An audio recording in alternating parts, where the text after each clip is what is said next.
Hi, this is Shishu and today we are going to discuss CTET previous year question paper। तो आज हम discuss कर रहे हैं फरवरी 2023 का पेपर। ठीक है, फरवरी 2023 का पेपर डिस्कस कर रहे हैं। आज मैंने पीपीटी नहीं बनाई है, एज इट इज़ पेपर ही लेके आई हूँ, तो पेपर में से ही हम क्वेश्चन डिस्कस कर लेंगे। ठीक है, टोटल 30 क्वेश्चन है और आज 10 क्वेश्चन डिस्कस करेंगे।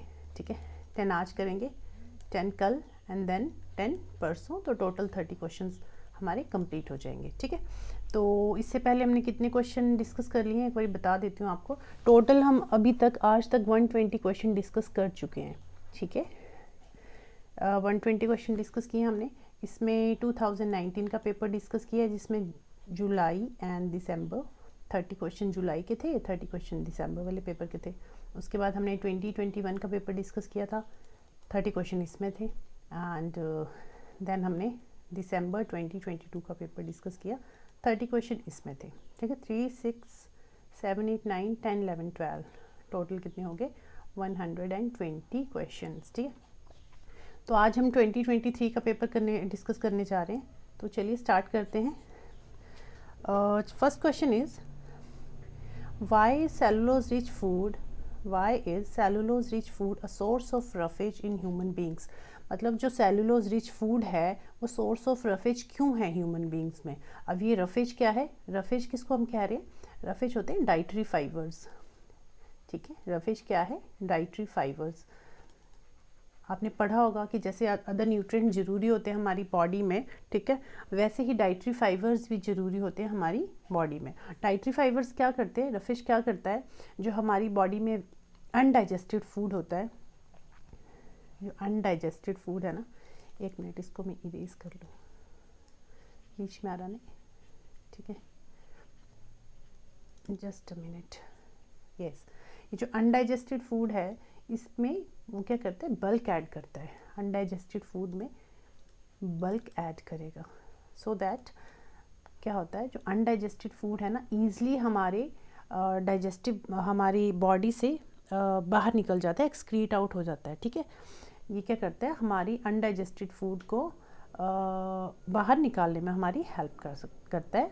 ठीक है, कौन, डाइटरी फाइबर्स। डाइटरी फाइबर क्या करते हैं, हमारे बॉडी अनडाइजेस्टेड फूड में बल्क ऐड करते हैं। इससे क्या होता है कि हमारा जो वेस्ट फूड है, वेस्ट मटेरियल है सॉरी, वो हमारी बॉडी से ईजिली पास ऑन हो जाता है। ठीक है, तो इसमें देख लेते हैं कि क्यों, why cellulose rich food source of roughage क्यों है हमारी ह्यूमन बींग्स में। तो चलिए ऑप्शन देख लेते हैं। Cellulose get absorbed in human blood, वो इसलिए है क्योंकि जो सेलुलोज है वो हमारे ब्लड में ईजिली एब्जॉर्ब हो जाता है। जी नहीं, cellulose is digested and egested as wet, cellulose is digested and egested as roughage. Option 2, जी नहीं, this is also wrong. Human beings do not have cellulose digestive enzymes, yes this is right. क्या है, हमारी body में human जो cellulose digestive enzyme है, क्या नाम है सेलुलोज डाइजेस्टिव एंजाइम का, सेलुलेज। हमारी बॉडी में सेलुलेज एंजाइम नहीं होती है, जिसकी वजह से आज मैंने पीपीटी नहीं बनाई ना, इसमें थोड़ा सा डिफ़िकल्ट हो रहा है लिखने में। Human beings do not have cellulose digestive enzyme, हमारी बॉडी में सेलुलेज एंजाइम एब्सेंट होती है, सेलुलेज एंजाइम नहीं होता है, इसलिए जो है हमारा जो फूड है ये डाइजेशन में हेल्प नहीं कर रही है, जो रफेज है उसको डाइजेस्ट नहीं कर पाता। तो क्या होता है, रफेज क्या करता है, हमारी इसमें बल्क ऐड करता है हमारे अनडाइजेस्टेड फूड में। ठीक है, तो राइट ऑप्शन क्या है, human beings do not have cellulose digestive enzyme, कि जो ह्यूमन सेलुलोज रिच फूड है that is source of roughage in human beings. Why, because हमारी बॉडी में सेलुलेज एंजाइम एब्सेंट होता है। ठीक है, इसलिए वो क्या करता है, रफेज प्रोवाइड करता है हमारी बॉडी में, डाइटरी फाइबर्स ऐड प्रोवाइड करता है। ठीक है, तो this is a right option. Option D, cellulose is converting to fibres but cellulose digesting bacteria, जी नहीं, राइट आंसर क्या है, ऑप्शन नंबर 3। मानवों में सेलुलोज समृद्ध भोजन सांस का एक स्रोत क्यों है, क्योंकि मानवों में सेलुलोज पाचन एंजाइम नहीं होता है। ठीक है, क्वेश्चन नंबर 1 आई होप आपको समझ आ गया होगा। क्वेश्चन नंबर 2 पे चलते हैं, एक बार इसको रब कर लेती हूँ। ठीक है, then will move to question number 2। एक मिनट, मैं आज पेपर ही लेके आई हूँ ताकि आपको थोड़ा सा पैटर्न पता चल जाए। ये ऑनलाइन पेपर हुआ था, वो वाला पेपर है, ठीक है। ऑनलाइन पेपर हुआ था ना जो 23 में, 22 में भी ऑनलाइन ही हुए थे, 23 में भी ऑनलाइन, तो ये वही वाला पेपर है। फिर मैं देखती हूँ कि हाँ ठीक है। क्वेश्चन नंबर 1 ये बाद में ही रेज कर लूँगी मैं। इसमें क्या था, ये देखिए ऐसे ऑप्शंस दिए गए थे कि ऑप्शन 1 आपको सिस्टम में एंटर करने थे कि ऑप्शन 1 के लिए आपको ये आईडी करनी लिखनी थी, ऑप्शन 2 के लिए ये, ऑप्शन 3 के लिए, ऑप्शन 4 के लिए, ठीक है। चलिए क्वेश्चन नंबर 2 पे आते हैं। Question number 2 is two metal balls x and y, दो मेटल बॉल्स हैं हमारे पास of same volume and with greater density than water are fully submerged in two identical glasses A and B. Mass of x is 3 times that of y. एक minute, ये problem कर रहा है थोड़ा सा। that of y. In which of two glasses will level of water be greater? क्या कह रहा है, हमारे पास 2 मेटल्स की बॉल हैं, one is x and one is y of same volume, दोनों का वॉल्यूम जो है वो सेम है, of same volume and with greater density than water, इनकी जो डेंसिटी है वाटर से ज़्यादा है। Are fully submerged into 2 identical glasses A and B. अब इन बॉल्स को हम क्या करेंगे, फुली सबमर्ज्ड करेंगे इन beaker A, 2 glasses A and B. इन दोनों ग्लासेस में हम इनको डालेंगे, सबमर्ज्ड करेंगे मतलब इनके बीच में ये बॉल्स को डालेंगे। मास ऑफ x इज, ये x बॉल है एंड ये y. Mass of x is 3 times that of y. जो मास है x का वो y के कंपैरिजन 3 गुना ज़्यादा है। In which of 2 glasses will be level of water be greater. तो जब हम इन बॉल्स को पानी में डिप करेंगे, पानी में डालेंगे, ठीक है, इंसर्ट करेंगे, तो किसका जो लेवल है, in which of 2 glasses will the level of water ज़्यादा होगा, लेवल ऑफ वाटर किसका ज़्यादा होगा, ठीक है। जैसे इसको प्रेस करेंगे तो पानी ऊपर को आएगा ना, तो किसका लेवल ऑफ वाटर जो है वो ज़्यादा होगा। लेवल ऑफ वाटर, ऑप्शन देख लेते हैं। Level of water will be greater in A में ज़्यादा होगा, level of water will same, दोनों में सेम रहेगा, या level of water will be greater in B, या बी में लेवल ऑफ वाटर ज़्यादा होगा। Level of water does not depend on density of balls, ठीक है। चलिए देख लेते हैं लेवल ऑफ वाटर। यस, इसमें क्या होगा, अच्छा आप क्या यहाँ देखिए क्या होगा, जैसे हम बॉल्स को बीच में डालेंगे ना, तो जैसे ही बॉल्स को हम डिप करेंगे तो इसमें जो फोर्स लगेगी उसको हम कहेंगे बुओयंट फोर्स। यहाँ कौन सी फोर्स लग रही है, buoyant force, spelling BUOYANT, buoyant force. Buoyant force को हम अपथ्रस्ट भी कहते हैं। अपथ्रस्ट मीन्स जब हम बॉल को नीचे पानी में डालेंगे ना तो वाटर जो है बाहर की तरफ आएगा, ऐसे बाहर ऊपर की तरफ आएगा, तो इसको क्या कहते हैं, अपथ्रस्ट, ठीक है। तो जैसे ही हम बॉल्स को नीचे डालेंगे, पानी ऊपर की तरफ आ रहा है, तो इसको हम क्या करें कि यहाँ कौन सी फोर्स लग रही है, बुओयंट फोर्स लग रही है। तो जब बुओयंट फोर्स लगती है तो बुओयंट फोर्स जो होती है ना, it do not depends on density, ये डेंसिटी पे डिपेंड नहीं करती। It is independent of density and weight of the body, it depends on volume. किस पे डिपेंड करती है, बुओयंट फोर्स जो है वॉल्यूम पे डिपेंड करती है, ठीक है। और वॉल्यूम क्या है, वॉल्यूम दोनों की सेम है। 2 metals x and y of same volume, दोनों की वॉल्यूम सेम है, तो वॉल्यूम पे डिपेंड करती है बुओयंट फोर्स। तो अगर वॉल्यूम सेम है दोनों की, तो दोनों का ही जो लेवल है, लेवल ऑफ वाटर जो रहेगा वो दोनों में सेम रहेगा। अगर एक का वॉल्यूम कुछ और दूसरे का वॉल्यूम कुछ और होता, तब इनका जो है बुओयंट फोर्स भी अलग होती इसमें, ठीक है। बट इसमें कहा है कि जो वॉल्यूम है दोनों में सेम है, इसका भी, x का भी और y का भी। तो इसमें बुओयंट फोर्स लग रही है, तो बुओयंट फोर्स में क्या होता है, बुओयंट फोर्स होती है इंडिपेंडेंट। इंडिपेंडेंट किसके लिए होती है, डेंसिटी के लिए। It is independent on density but it is dependent on volume. So volume same है तो लेवल ऑफ वाटर भी सेम रहेगा दोनों A और B में, ठीक है। आई होप आपको क्वेश्चन समझ आएगा। इसका आंसर है ऑप्शन नंबर 2, जल का स्तर A और B दोनों में एक समान होगा, ठीक है। चलिए क्वेश्चन नंबर 3 पे आते हैं। Question number 3 is the electronic configuration of 3 elements x, y, z are, 3 elements हमारे पास दिए हुए हैं x, y and z। तीनों की इलेक्ट्रॉनिक कॉन्फ़िगरेशन दी हुई है, ठीक है। विच ऑफ द फॉलोइंग कंपाउंड्स तो इसमें हमें बताना है कि इनमें से कौन सा कंपाउंड जो है, विच of the following compounds can be formed. ठीक है, तो चलिए देख लेते हैं। एक की इलेक्ट्रॉनिक कॉन्फ़िगरेशन है 2 and 4, एक की है 2 and 7, एक की है 2 and 1। Wait wait wait wait,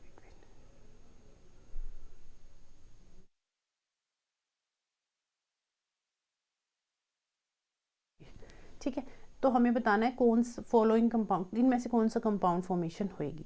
ठीक है, तो चलिए देख लेते हैं। It is actually this question is based on octet rule. Octet rule आपको पता होगा। ऑक्टेट रूल में क्या होता है कि जो इनर शेल है, अंदर वाला शेल है, इसमें 2 बैलेंस इलेक्ट्रॉन्स होते हैं। ठीक है, बट जो आउटर शेल है इसमें 8 इलेक्ट्रॉन्स होंगे। दिस इज़ ऑक्टेट रूल कि 1 2 3 4 5 6 7 8। जो बाहर आउटर शेल है उसमें ऑलवेज 8 इलेक्ट्रॉन्स होंगे।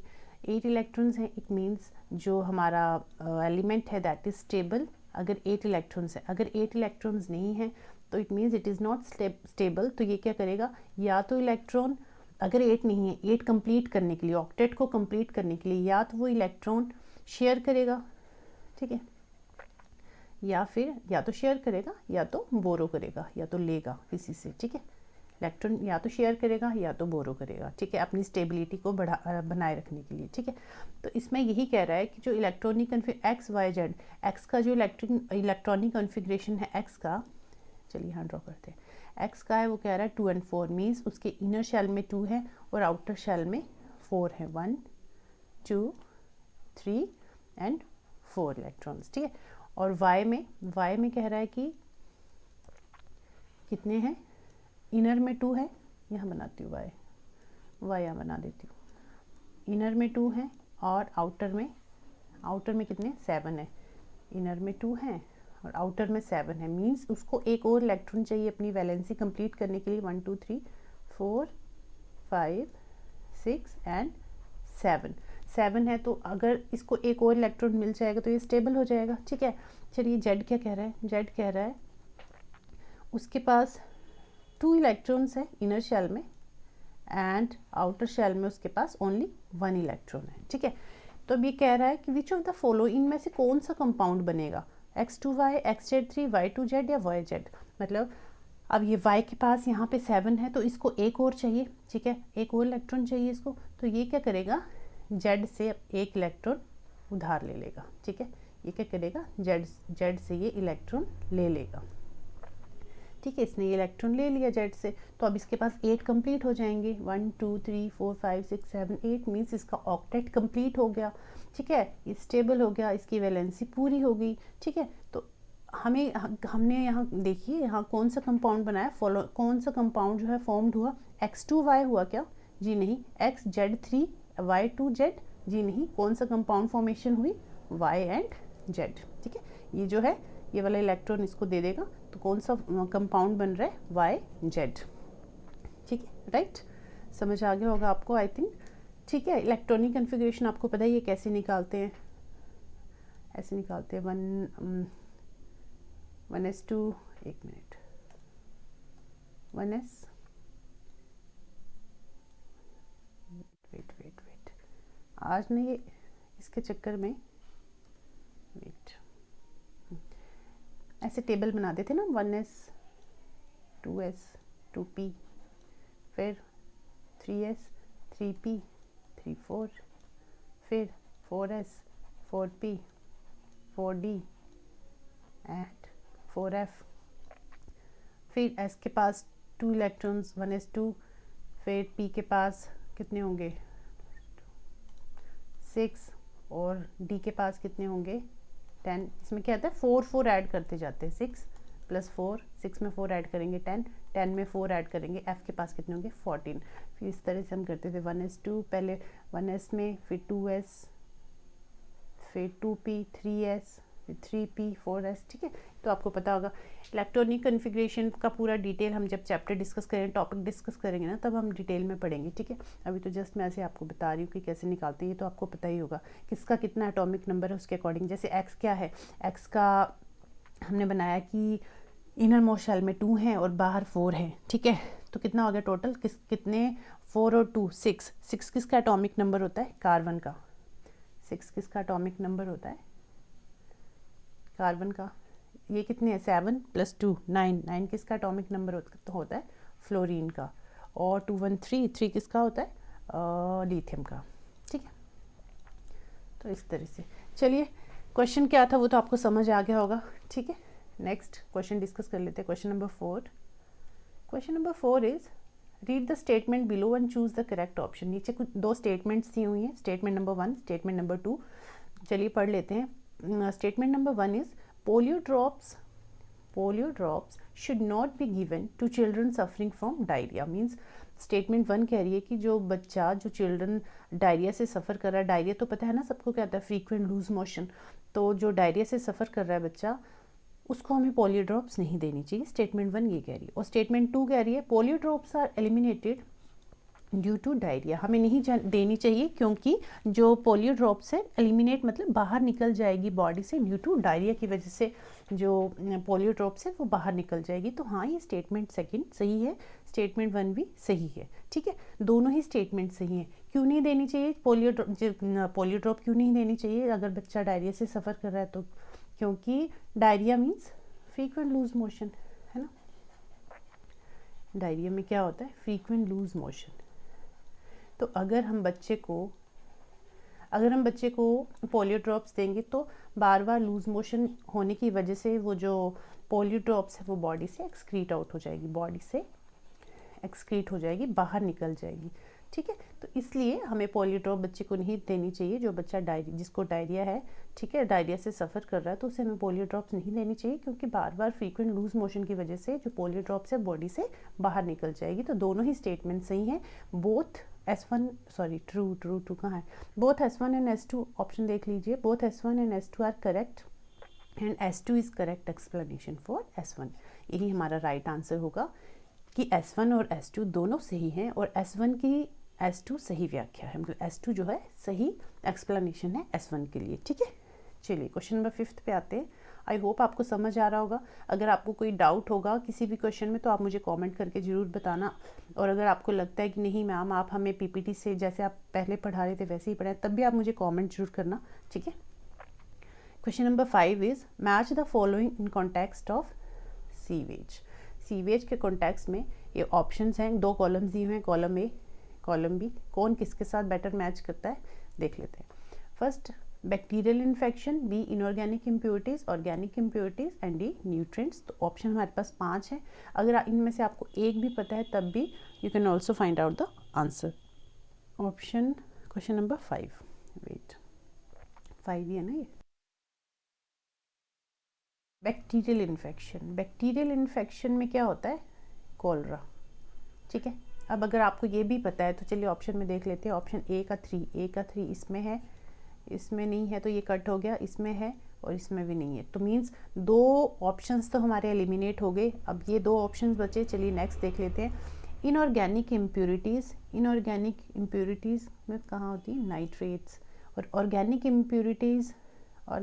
Impurities C pesticides and nutrients phosphorus हमें पता है क्या करता है, न्यूट्रिएंट प्रोवाइड करता है, ठीक है।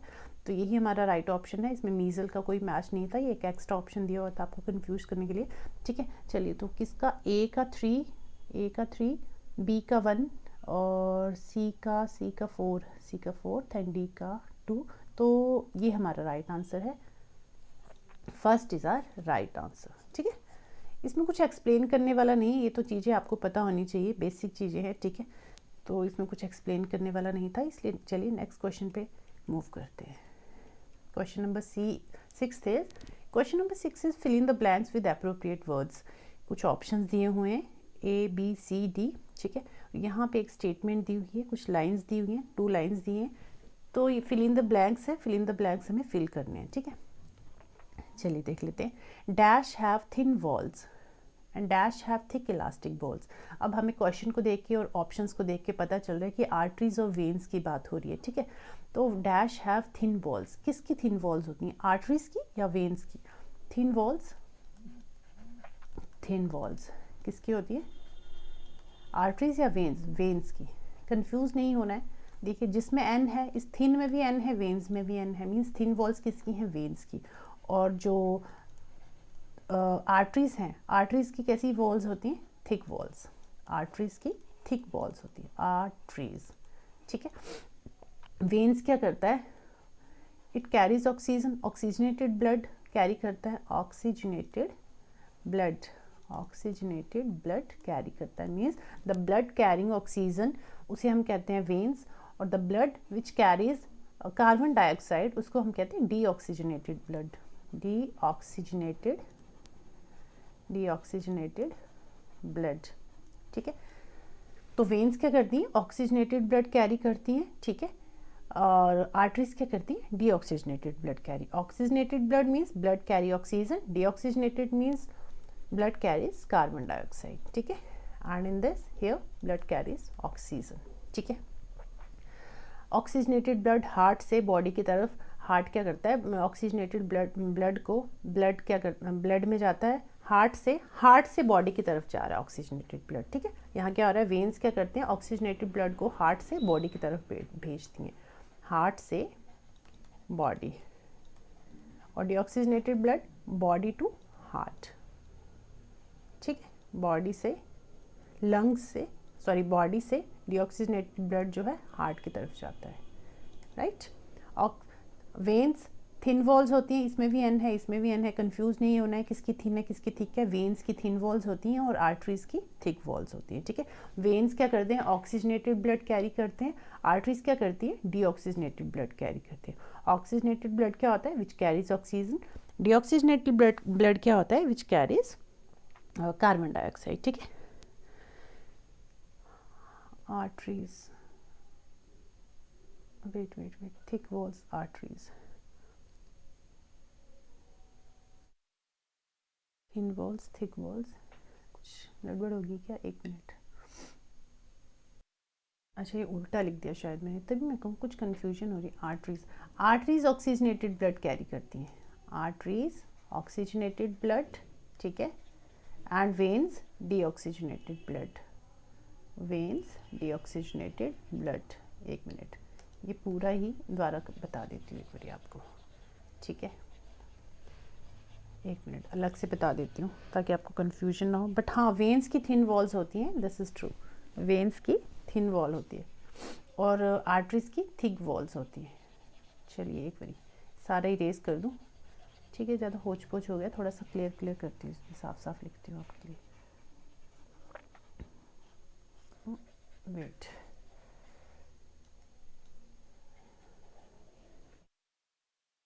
मिनट अच्छे से साफ कर दूँ, फिर इस पर क्लियर करके बताती हूँ आपको। थोड़ी सी ऐसी हैबिट नहीं ना पीपीटी के बिना, थोड़ा सा अजीब, डिफ़िकल्ट, क्या कहूँ, डिफ़िकल्ट तो नहीं, थोड़ा सा अजीब हो रहा है इसमें आज। चलिए, डैश हैव थिन वॉल्स, किस में थिन वॉल्स होती हैं, वेन्स, वेन्स में, वेन्स की क्या होती हैं, थिन वॉल्स, वेन्स में क्या होती हैं, थिन वॉल्स। और वेन्स क्या करते हैं, वेन्स करते हैं डीऑक्सीजनेटेड ब्लड कैरी, ठीक है। वेन्स क्या करते हैं, it carries deoxygenated blood, deoxygenated blood means it carries carbon dioxide, ठीक है। और आर्टरीज, ARTERIES, आर्टरीज में, आर्टरीज कैसी होती है, थिक वॉल्स, आर्टरीज की जो वॉल्स है वो थिक होती हैं। And it carries oxygenated blood, oxygenated blood means it carries oxygen, ये क्या करता है, ऑक्सीजन कैरी करता है, और ऑक्सीजन कैरी करता है। और हार्ट क्या करता है, इस ऑक्सीजन को, हार्ट जो है बॉडी में, ये जो ऑक्सीजनेटेड ब्लड है हार्ट टू बॉडी जाता है। ऑक्सीजनेटेड ब्लड कहाँ जाता है, हार्ट से बॉडी की तरफ, ठीक है। पूरी बॉडी को ऑक्सीजनेटेड ब्लड सप्लाई करता है, ठीक है। तो आर्टरीज थिक वॉल्स हैं, it carries oxygenated blood means it carries oxygen. And it heart क्या, यहाँ क्या हो रहा है, ऑक्सीजनेटेड ब्लड जो है हार्ट से बॉडी की तरफ जा रहा है। और वेन्स क्या है, थिन वॉल्स हैं, थिन वॉल होती है, डीऑक्सीजनेटेड ब्लड कैरी करता है, means it carries carbon dioxide. And ये क्या करता है, बॉडी से जो डीऑक्सीजनेटेड ब्लड है बॉडी से हार्ट की तरफ जाता है, बॉडी से हार्ट की तरफ जाता है। ठीक है, आई होप आप कोई कन्फ्यूजन नहीं होगा आपको। ठीक है, चलिए अब आंसर पे आते हैं। डैश हैव थिन वॉल्स, तो किसकी थिन वॉल्स हैं? वेन्स की, वेन्स की थिन वॉल्स हैं। यस, वेन्स की। तो यहाँ तीन में है veins, it means first option तो एलिमिनेट हो गया। अब तीनों में देखते हैं। नेक्स्ट है we have thick elastic walls. Thick walls किसकी होती हैं? आर्टरीज की, तो तीनों में ही आर्टरीज है। चलिए ऑप्शन सी पे चलते हैं अब। Blood flows at high pressure in dash, blood high pressure से कहाँ फ्लो करता है? आर्टरीज में फ्लो करता है। ब्लड कहाँ पे, ब्लड फ्लो हाई प्रेशर से कहाँ करता है? आर्टरीज या वेन्स? आर्टरीज में, आर्टरीज। ठीक है, फर्स्ट में क्या था? Veins, veins have thin walls and dash have thick walls, arteries, ARTERIES। Blood flows at high pressure in arteries, arteries में ब्लड फ्लो हाई प्रेशर के साथ करता है। अब इसमें आर्टरी, इसमें artery, it means option B भी एलिमिनेट हो गया। ठीक है, अब दोनों में डी का देख लेते हैं। दोनों में डी कहाँ? Valves are present in dash, valves कहाँ प्रेजेंट होते हैं? आर्टरीज में या वेन्स में? वॉल्व प्रेजेंट होते हैं हमारे वेन्स में। और वॉल्व्स क्यों प्रेजेंट होते हैं? ताकि जो डीऑक्सीजनेट, वॉल्व मीन्स ढक्कन, फ्लैप लाइक स्ट्रक्चर होता है। वॉल्व्स क्यों प्रेजेंट होते हैं? ताकि जो डीऑक्सीजनेटेड ब्लड कैरी कर रहे हैं, वो डीऑक्सीजनेटेड ब्लड वापस ओवरफ्लो ना हो जाए, पीछे की तरफ बैक ना हो जाए। इसलिए ये वॉल्व जो है, जैसे ही डीऑक्सीजनेटेड ब्लड आता है तो ये वॉल्व जो है बंद हो जाता है, ताकि जो डीऑक्सीजनेटेड ब्लड है ये वापस ना आए बॉडी में। ठीक है, तो that flows, the valves are present in veins that help the blood to flow only in one direction, ताकि सिर्फ एक ही डायरेक्शन मूव करे, दूसरी ऑपोजिट डायरेक्शन में मूव ना करे। इसलिए वॉल्व इज प्रेजेंट। वॉल्व कहाँ प्रेजेंट होते हैं? वेन्स में। तो हमारा राइट ऑप्शन क्या है? Option number D. ठीक है, veins have thin walls, arteries have thick walls, blood flows at high pressure in arteries, walls are present in veins that helps the blood to flow only in one direction। I hope आपको ये question भी समझ आ गया होगा। Hindi medium वाले हिंदी में देख लीजिए। ऑप्शन डी, शिराएं पतली भित्ति की होती हैं और धमनियाँ मोटी। लचीली भित्ति की होती हैं क्या? धमनियाँ। डैश, धमनियों में रुधिर उच्च दाब पर प्रवाहित होता है। डैश डी, शिराओं में कपाट उपस्थित है जो रुधिर को केवल एक ही दिशा में प्रवाहित करने में सहायता करते हैं। तो option D is right option. ठीक है, क्वेश्चन नंबर नेक्स्ट पे चलते हैं। Question number 7। Question number 7 is which of the material could be used as a fuse. कौन से मटीरियल, 3 मटीरियल हैं ABC, तो कौन से मटीरियल को हम एज अ फ्यूज यूज करेंगे? ठीक है, किस मटेरियल को हम एज अ फ्यूज़ यूज़ कर रहे हैं? ठीक है, तो फ्यूज़ होता क्या है एक्चुअली? फ्यूज़ क्या होता है? सेफ्टी डिवाइस होता है।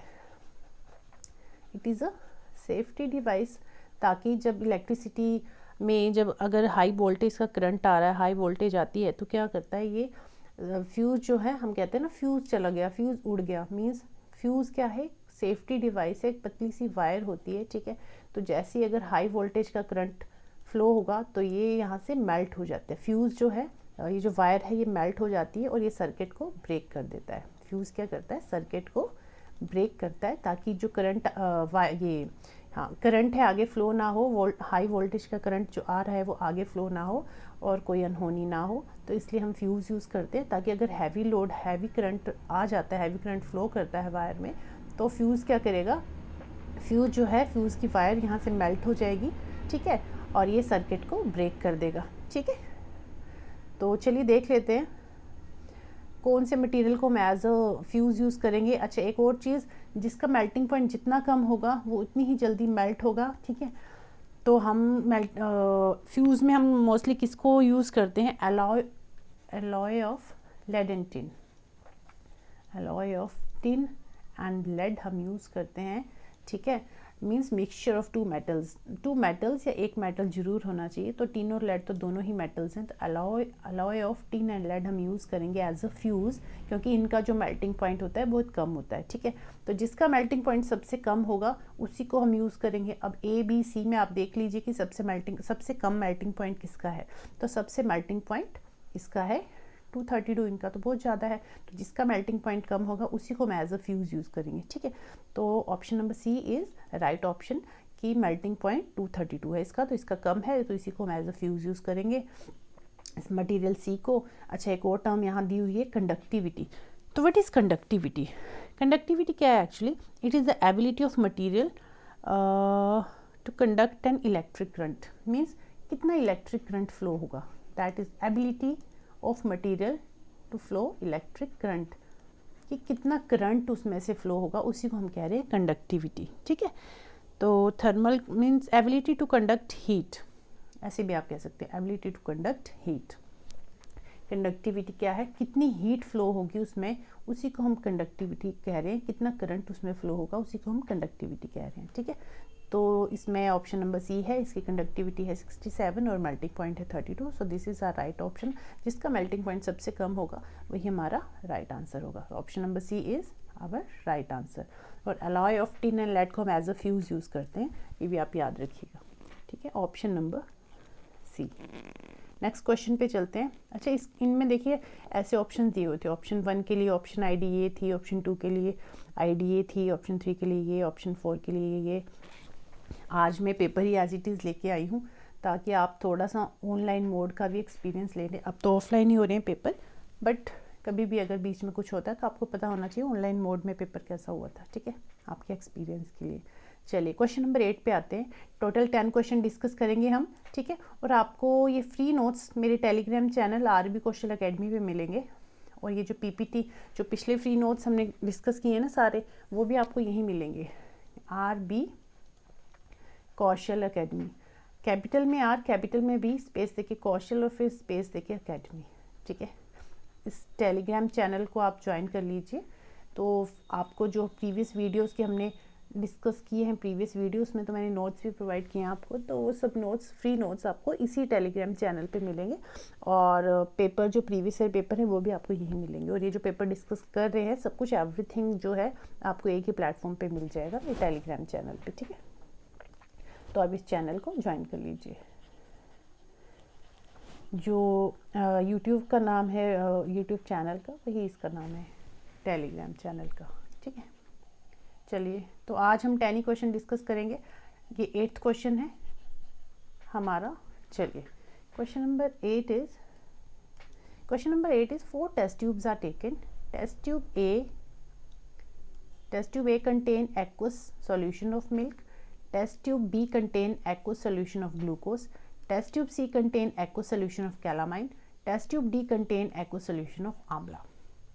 ठीक है, हमारे पास 4 टेस्ट ट्यूब्स हैं, A, B, C and D। ठीक है, 4 टेस्ट ट्यूब हैं, A, B, C, D। A contain aqueous solution of milk। अब aqueous solution, aqueous का मतलब क्या होता है? What is aqueous? aqueous का मतलब है जिसमें सॉल्वेंट जो है वो वाटर होगा।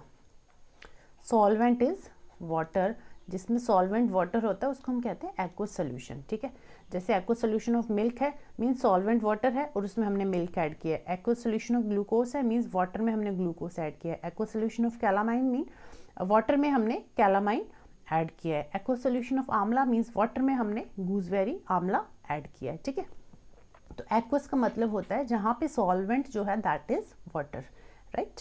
चलिए, तो test tube A, it contains aqueous solution of milk and it contains aqueous solution of glucose.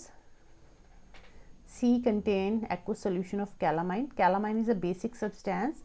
And option D is aqueous solution of आंवला। तो आंवला is a basic acidic। ठीक है, खट्टा होता है ना आंवला, जो है एसिडिक होता है, एसिड है, इसमें एसिड है ये।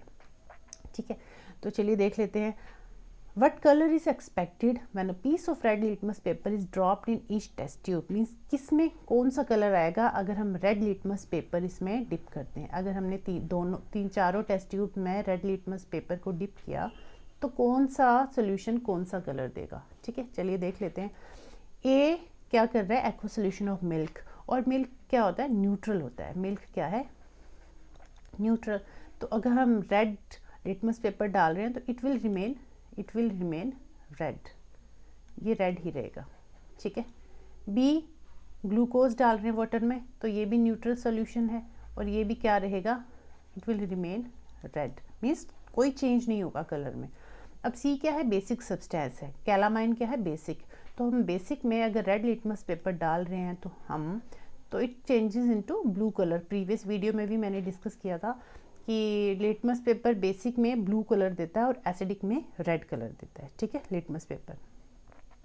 और टेस्ट ट्यूब डी में हमने आंवला एसिड है, तो रेड लिटमस पेपर अगर इसमें डिप करेंगे, एसिड है ना, तो रेड लिटमस पेपर कौन सा कलर देता है, रेड, तो रेड कलर रेड ही रहेगा, ठीक है, इट विल रिमेन रेड। तो चलिए ऑप्शंस देख लेते हैं, कहाँ पे रेड रेड ब्लू रेड, देखिए कहाँ है रेड रेड ब्लू रेड, ए में तो नहीं है, बी में भी नहीं है और सी में है, red red blue and red. Option number 3 is are right option, ठीक है। A red, B is red, red colour देगा, सी बेसिक है तो it gives blue colour, D red acidic है तो it gives red colour, means colour will remain red, कोई colour कोई change नहीं आएगा कलर में, ठीक है। तो ऑप्शन नंबर 3 जो है हमारा राइट आंसर है, ठीक है। हिंदी मीडियम वाले भी ऑप्शन जो है हमारा 3 है, ए लाल रंग देगा, बी भी लाल, सी नीला और डी लाल, ठीक है। दोनों ही सेम है, डिस्कस तो मैं हिंदी में ही कर रही हूँ, ठीक है। तो हिंदी मीडियम वाले ये ना बोले कि आप हिंदी में क्वेश्चन रीड नहीं कर रहे, इवन मैं सब कुछ जो भी मैं बोल रही हूँ वो हिंदी में ही बोल रही हूँ, तो प्लीज़ आप कंफ्यूज ना हो, ठीक है। Option 3 is are right option. Question number 9 पे चलते हैं। Question number 9 is Question number 9 is, which of the following is not an application of chemical effect of electric current? मतलब इन चारों में से कौन सा एप्लीकेशन नहीं है केमिकल इफेक्ट का। इलेक्ट्रिक करंट में application of chemical effect of electric current की केमिकल इफेक्ट का एप्लीकेशन नहीं है, ये चारों में से कोई एक। अब वो कौन सी है वो हमें बतानी है, ठीक है। तो एक एक करके चारों को एक बार डिस्कस कर लेते हैं। पहले फर्स्ट है इलेक्ट्रोलिसिस। इलेक्ट्रोलिसिस होता क्या है, ठीक है। Electrolysis means, electro means electricity, lysis means break down करना, मीन्स इलेक्ट्रिसिटी की हेल्प से हम ब्रेक डाउन कर रहे हैं। इलेक्ट्रोलिसिस क्या है, इलेक्ट्रिसिटी की हेल्प से हम ब्रेक डाउन कर रहे हैं। It is a process in which electric current की हेल्प से हम क्या करें, ब्रेक डाउन कर रहे हैं किसी कंपाउंड को, ठीक है। तो ब्रेक डाउन अ कंपाउंड और substance, break down of a compound with the help of electric current, ठीक है, with the help of electric current, with the help of electric, with the help of electric current, electric current की help से हम किसी compound को break down कर रहे हैं। फॉर एग्जांपल अगर वाटर ही है, वाटर को ले लीजिए, तो वाटर को हम ब्रेक डाउन कर रहे हैं। अगर हम ब्रेक डाउन की वाटर की इलेक्ट्रोलिसिस हो रही है, means break down of water molecule, water को हम ब्रेक डाउन कर रहे हैं H2 और O2 में, ठीक है, ब्रेक डाउन कर रहे हैं हम वाटर मॉलिक्यूल का। और जो इलेक्ट्रोलिसिस होती है इट टेक्स प्लेस इन, कहाँ होती है, इलेक्ट्रोलाइजर में। इलेक्ट्रोलिसिस कहाँ होती है, जिस उसका नाम क्या है जहाँ पे इलेक्ट्रोलिसिस की जाती है, उसका नाम है इलेक्ट्रोलाइजर। इलेक्ट्रोलिसिस प्रोसेस हम कहाँ करते हैं, इलेक्ट्रोलाइजर में, ठीक है। तो इलेक्ट्रोलिसिस क्या है, break down of compound the help of electricity, that is called electrolysis. तो इलेक्ट्रोलिसिस में तो chemical effect of electric current हो रहा है, it is an application of chemical effect of electric. अब केमिकल इफेक्ट क्या होता है ये तो आपको पता होगा। फिजिकल इफेक्ट और केमिकल इफेक्ट में क्या डिफरेंस है, physical effect and chemical effect. जैसे आपने फिजिकल और केमिकल चेंज पढ़ा था ना प्रीवियस क्लास में, वैसे ही सेम यहाँ भी है। फिजिकल इफेक्ट में means no new substance is formed, okay, no new substance is formed, only shape और साइज और अपीयरेंस में चेंज आएगा, no new substance is formed, ठीक है। Chemical composition will remain same, but इसमें क्या होता है, न्यू सब्सटेंस फॉर्म होता है, न्यू सब्सटेंस फॉर्म होता है, ठीक है। केमिकल कॉम्पोजिशन होता है, यहाँ पे क्या हो रहा है, केमिकल कॉम्पोजिशन में चेंजेस हो रहे हैं, केमिकल कॉम्पोजिशन, ठीक है। और यहाँ पे क्या हो रहा है, कोई चेंज नहीं हो रहा है, केमिकल कॉम्पोजिशन कोई चेंज नहीं हो रहा है, इट विल रिमेन सेम। और यहाँ क्या है, केमिकल कॉम्पोजिशन में चेंज हो रहा है, means no new substance is formed, और केमिकल इफेक्ट में क्या हो रहा है, न्यू सब्सटेंस इज फॉर्म्ड, ठीक है। तो इलेक्ट्रोलिसिस में क्या हो रहा है, ब्रेक डाउन हो रहा है, डिफरेंट डिफरेंट मटेरियल बन रहे हैं, नई चीज़ बन रही है, ठीक है। तो ये क्या है, इलेक्ट्रोलिसिस। इलेक्ट्रोलिसिस क्या है, केमिकल इफेक्ट है इलेक्ट्रिक करंट का। नेक्स्ट इलेक्ट्रोप्लेटिंग देख लेते हैं। नेक्स्ट इलेक्ट्रोप्लेटिंग देख लेते हैं। एक बारी मैं इसको इरेज कर लूँ, देन विल डिस्कस इलेक्ट्रोप्लेटिंग, ठीक है। इलेक्ट्रोप्लेटिंग क्या है, अब इलेक्ट्रोप्लेटिंग भी इसके नाम से समझ आ रहा है। इलेक्ट्रो मीन्स इलेक्ट्रिक करंट, और प्लेटिंग मीन्स, प्लेटिंग क्या है एक्चुअली, एक किसी चीज़ पे एक कोई कवरिंग करना, किसी चीज़ पे किसी चीज़ की कवरिंग करना, दैट इज़ कॉल्ड प्लेटिंग, ठीक है। इलेक्ट्रोप्लेटिंग क्या है, किसी चीज़ की कवरिंग करना। वेट, ऐसे सही है, वेट,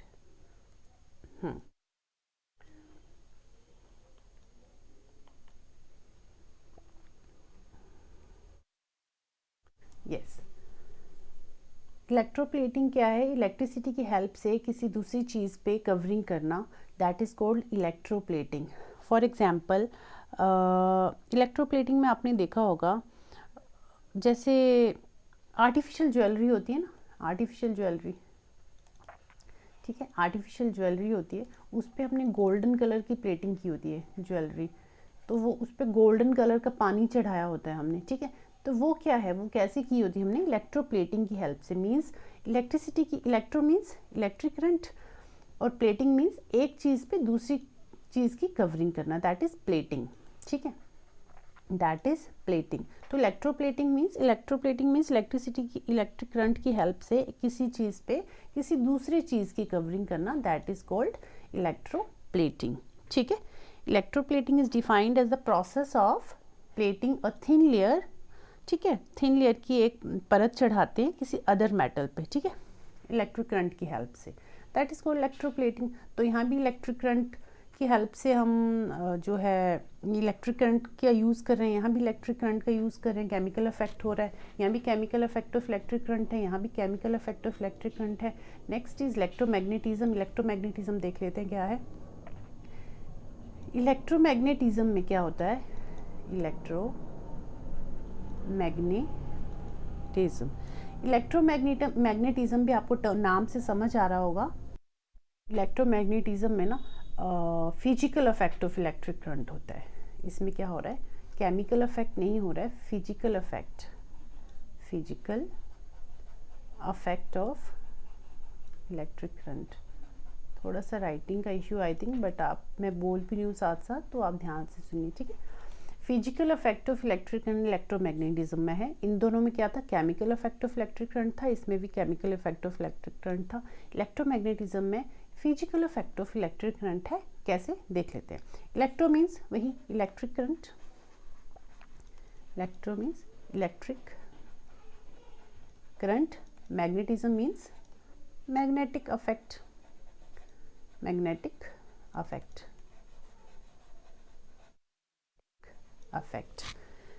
मीन्स जो इलेक्ट्रिक करंट है, it behaves like magnetism, it shows magnetic affect, उसी को हम कह रहे हैं electromagnetism. Means interaction between electric and magnetic field, that is called electromagnetism, ठीक है।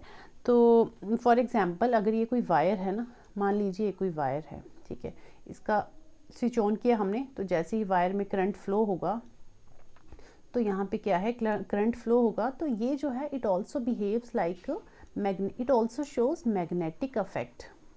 जो वायर है जहाँ पे इलेक्ट्रिक करंट फ्लो हो रहा है, it also shows magnetic affect, ठीक है। इसी को हम कह रहे हैं इलेक्ट्रोमैग्नेटिज्म, ठीक है, कि ये जो है एज अ मैग्नेटिक, ये क्या है, मैग्नेटिक अफेक्ट। जब करंट फ्लो होता है, जब ऑफ होगा तब तो it will not show magnetic affect, but if it will turn, if जो वायर है उसको हम ऑन करेंगे, ठीक है, ऑन करेंगे, जैसे ही सर्किट कंप्लीट होगा, ऑन होगा, करंट फ्लो होगा, तो it also shows magnetic affect, ठीक है। बस इतनी सी चीज़ है कि electricity also shows magnetic affect, उसी को हम कह रहे हैं इलेक्ट्रोमैग्नेटिज्म, ठीक है।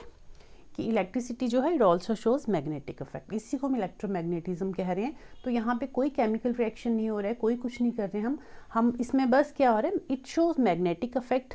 हर चीज़ वैसे ही, कोई न्यू सब्सटेंस फॉर्म नहीं हो रहा है, कुछ नहीं हो रहा है, बट बस ये है कि it shows magnetic effect, means it shows कि there is interaction between electric and magnetic effect. तो this is not electric effect, this is physical effect. ठीक है, तो ये फिजिकल इफेक्ट है, हमें बताना था विच of the following is not an application. So this is not an application of chemical effect because this is an application of physical effect. Fourth एक और टर्म है गैल्वेनाइजेशन, इसे देख लेते हैं। गैल्वेनाइजेशन क्या है? Galvanization also it is also a type of process of actually applying a protective thin layer to other like या स्टील या आयरन पे किसी चीज़ की कवरिंग करना, किसी चीज़ ने जिंक की कवरिंग करना। ठीक है, मेटल मान लीजिए कोई सब रोड है आयरन की या फिर स्टील की या आयरन की रोड है, तो इस पे हम जिंक की कवरिंग कर देंगे। ठीक है, जो जिंक की कवरिंग हम कर रहे हैं इसे हम कह रहे हैं गैल्वेनाइजेशन। जिंक की जो कवरिंग हो रही है इसे हम कह रहे हैं galvanisation. It is also a type of electroplating. Galvanisation also a type of electroplating. Electroplating में भी हम एक चीज़ पे दूसरी चीज़ की कवरिंग कर रहे थे। ठीक है, और गैल्वेनाइजेशन में भी हम कवरिंग कर रहे हैं, बट गैल्वेनाइजेशन में हम जिंक की कवरिंग कर रहे हैं। आयरन या स्टील पे हम जिंक की पर्टिकुलर जिंक की कवरिंग कर रहे हैं, उसे हम कहते हैं galvanisation. So it is a type of electroplating. ठीक है, so it also shows chemical effect of electric current, right. तो ये जो तीनों हैं, इलेक्ट्रोलिसिस, इलेक्ट्रोप्लेटिंग, गैल्वेनाइजेशन, ये तीनों जो है it shows chemical effect of electric current, but जो इलेक्ट्रोमैग्नेटिज्म है it shows physical effect of electric current. ठीक है, it shows physical effect of electric current. तो हमारा जो राइट ऑप्शन है दैट इज, नोट बताना था ना हमें, तो नोट में राइट ऑप्शन है सी, इलेक्ट्रोमैग्नेटिज्म, क्योंकि ये जो है फिजिकल इफेक्ट शो नहीं कर रहा है, सॉरी फिजिकल इफेक्ट शो कर रहा है, केमिकल इफेक्ट शो नहीं कर रहा है। हमारा right option option number C, विद्युत चुंबकत्व। ठीक है, चलिए क्वेश्चन नंबर 10 पे चलते हैं। आज का लास्ट क्वेश्चन है क्वेश्चन नंबर 10। बाकी के जो 20 क्वेश्चन है, 10 क्वेश्चन कल डिस्कस कर लेंगे और 10 क्वेश्चन परसों डिस्कस कर लेंगे। अगर कल वीडियो नहीं आती है तो परसों डेफिनेटली आपको नेक्स्ट 10 क्वेश्चन की वीडियो मिल जाएगी। ठीक है, question number 10 is which of the following scientific concept can be illustrated through a periscope. अब पेरिस्कोप एक टर्म है, एक चीज़ है। What is periscope? Periscope actually है क्या? It is a simple device. Periscope क्या है? एक सिंपल डिवाइस है। ठीक है, सिंपल डिवाइस है जो इस तरह का दिखता है, ऐसा इस तरह का दिखता है। ठीक है, अगर मान लीजिए यहाँ पे कोई वॉल है, बड़ी सी वॉल है, दीवार है, किसी को दीवार के इस साइड देखना है तो यहाँ से तो हम देख नहीं पाएंगे डायरेक्ट, तो हम यहाँ खड़े रह के भी दीवार की दूसरी साइड देख सकते हैं with the help of periscope.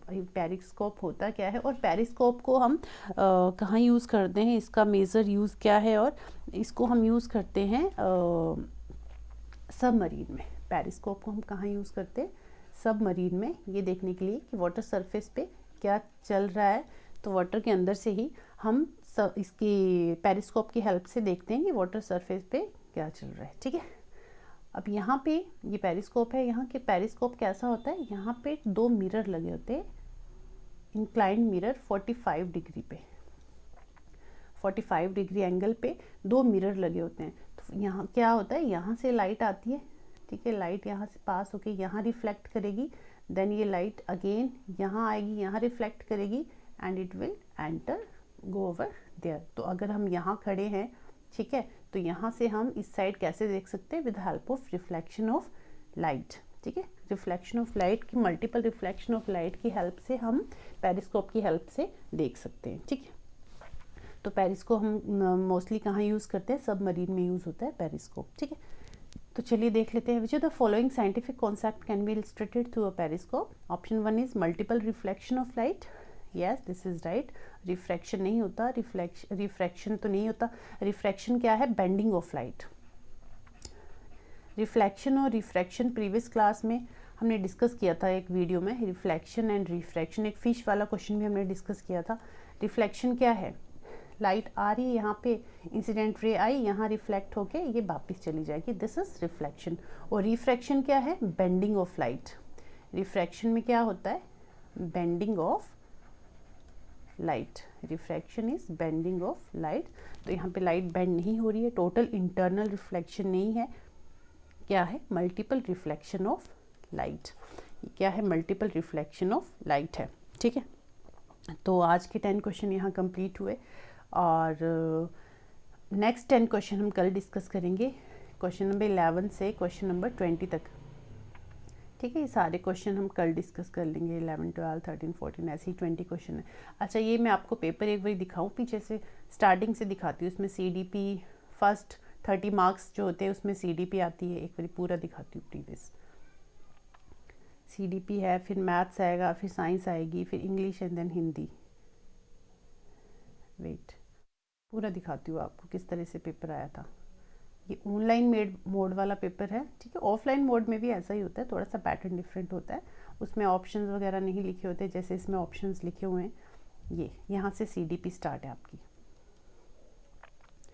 Question number 1 यहाँ से ये से लिखा है ना, CTET MS means math science language 1 Hindi, language 2 English, paper 2। ये देखिए यहाँ लिखा है CDP पेपर 2 CTET। तो इस तरह से क्वेश्चन आए थे। ये CDP के 30 क्वेश्चंस थे, फर्स्ट 30 क्वेश्चन CDP के होंगे इसमें।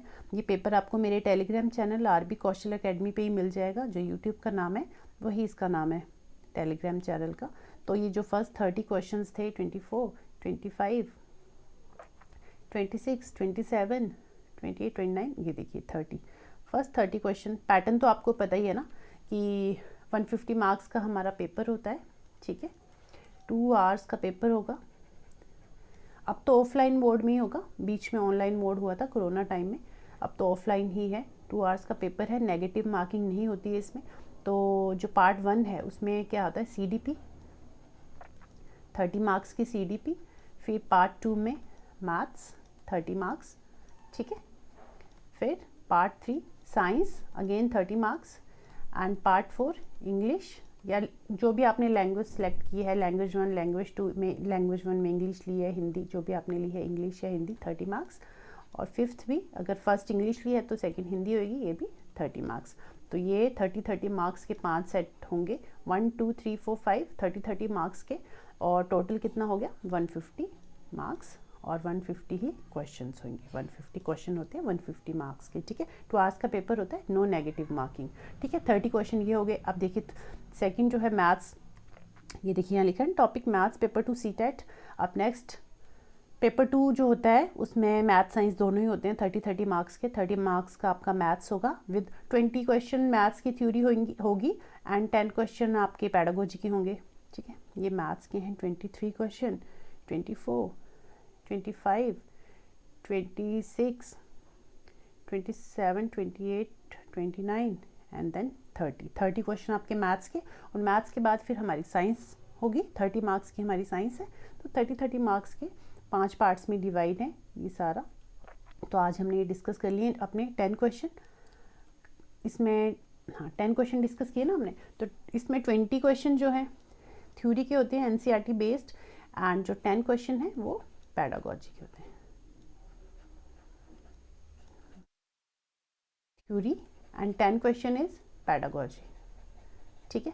तो 10 हमने डिस्कस कर लिए, बाकी 20 हम नेक्स्ट डिस्कस करेंगे कल और परसों की वीडियो में, ठीक है। तो आज की क्लास यही ख़त्म करते हैं, शुरू नहीं ख़त्म करें। अगर आप इस चैनल पे नए हो तो आप चैनल को सब्सक्राइब जरूर करें, और वीडियो अच्छी लगे तो वीडियो को लाइक ज़रूर करें, एंड अपने फ्रेंड्स के साथ भी शेयर ज़रूर करें।